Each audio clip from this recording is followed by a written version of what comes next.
श्रीमद् भागवत की कथा क्या है, भागवत स्वयं में क्या है?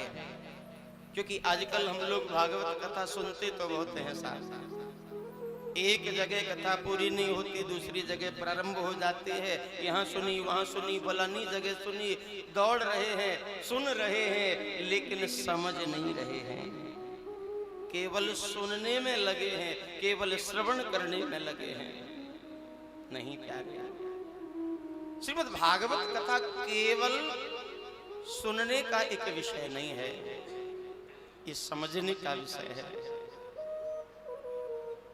क्योंकि कर्ण इंद्रिय जो है इसका स्वभाव है इस कान से सुना और इस कान से निकाल दिया, और यदि कर्ण इंद्रिय के स्वभाव से श्रवण करोगे उसका तो स्वभाव ही है सुना और भूल जाना, निकाल देना।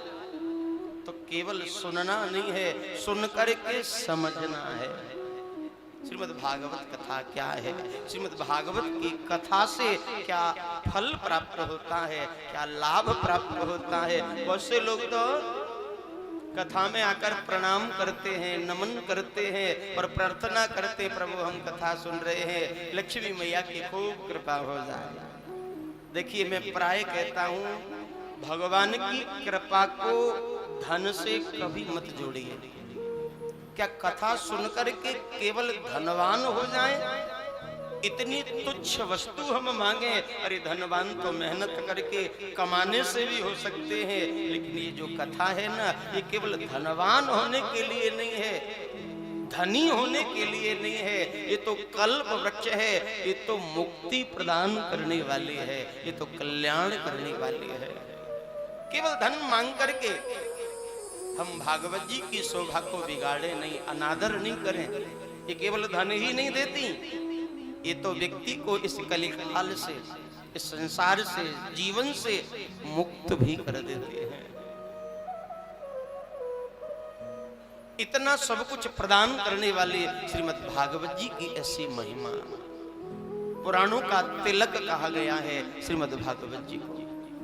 हमारे व्यास जी महाराज ने 18 पुराण लिखे, उन समस्त पुराणों में सर्वोपरि यदि कोई है तो वह है श्रीमद् भागवत महापुराण।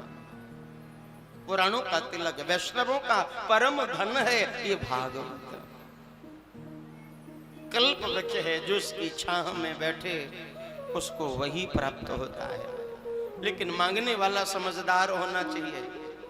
ना समझी में तो थोड़ा बहुत धन दौलत मांग करके हम बस उसी में प्रसन्न हो जाते हैं, लेकिन ये तो बहुत कुछ देने वाली है, ये तो कृपा वर्षाने वाली है। तो थोड़ा क्यों मांगे, जब ज्यादा मिल रहा है तो उसको स्वीकार करें।